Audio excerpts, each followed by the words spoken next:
एक समय में हमारी दुनिया में डायनासोर का राज था। उन लोगों ने इसी धरती पर सांसें ली और इसी धरती पर लड़ाइयां लड़ी। इस दैत्याकार बड़े विचित्र डायनासोर ने करीब 14 करोड़ सालों तक इस धरती पर राज किया। इन डायनासोर की कई हजार प्रजातियां थीं, जिनमें से कुछ शाकाहारी थे और कुछ मांसाहारी थे। डायनासोर उस समय के सबसे सफल जीव थे। लेकिन फिर ऐसा क्या हुआ? आखिर वो कौन सी घटना थी जिसने इनका नामो निशान ही मिटा दिया? इसे जानने के लिए हमें करोड़ों साल पीछे जाना होगा और डायनासोर के उस अंतिम दिन को करीब से देखना होगा। तो आइए चलते हैं आज से 65 मिलियन साल पहले।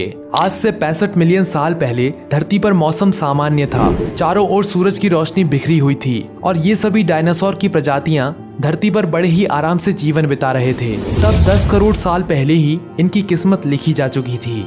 10 करोड़ साल पहले एक छोटा एस्टेरॉयड का टुकड़ा जो सुदूर अंतरिक्ष से आ रहा था, वह पृथ्वी से लगभग 20 करोड़ मील दूर मंगल और बृहस्पति के बीच बने एक क्षुद्र ग्रह बेल्ट में बने एक बड़े एस्टेरॉयड में जा टकराता है। उस टकराव से उस बड़े एस्टेरॉयड की दिशा बदल जाती है और वह सीधा पृथ्वी की ओर 22,000 मील प्रति घंटे की रफ्तार से बढ़ने लगता है। जब ये एस्टेरॉयड पृथ्वी से 3 लाख किलोमीटर की दूरी पर था, तब धरती से शायद डायनासोर का अंत ना होता यदि ये एस्टेरॉयड पृथ्वी के उपग्रह चांद से टकराता। लेकिन ऐसा नहीं हुआ।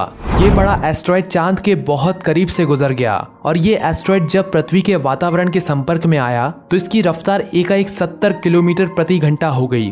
पृथ्वी के वायुमंडल में घुसते ही ये एक भयानक आग के गोले में बदल गया। इसकी चमक इतनी अधिक थी कि धरती पर टकराने से पहले ही हजारों जीव आग के इस गोले को देखकर पूरी तरह अंधे हो चुके थे। कुछ ही क्षण में ये एस्टेरॉयड मैक्सिको की खाड़ी के पास जमीन से टकरा गया और लगभग 35,000 डिग्री सेल्सियस की ऊर्जा वाला एक भयंकर विस्फोट होता है। ये विस्फोट इतना शक्तिशाली था कि इसके टकराते ही धरती की लाखों टन धातु अंतरिक्ष में चली गई। टकराव वाली जगह पर 20 किलोमीटर गहरा गड्ढा बन गया। विस्फोट के कारण इस गड्ढे का सारा मेटल आसमान में धूल के बड़े बादल में बदल गया।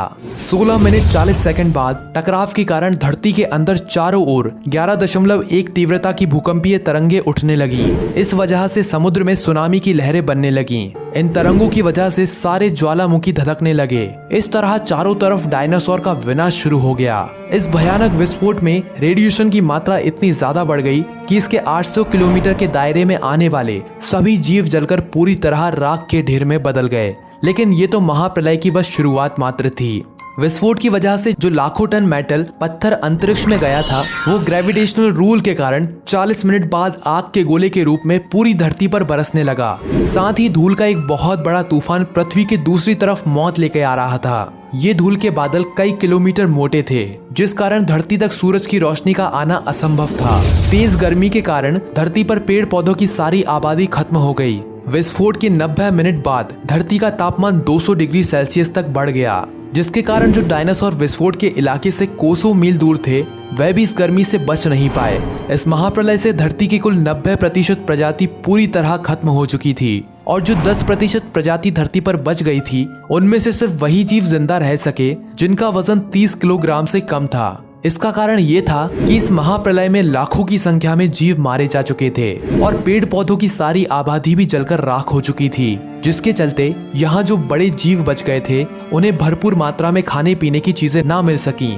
जिससे ये महाप्रलय किसी अन्य जीव के लिए फायदेमंद साबित होने वाला था। धरती पर डायनासोर का अंत एक छोटी प्रजाति के लिए सुनहरा मौका लेकर आया और वह प्रजाति थी मेमल्स की।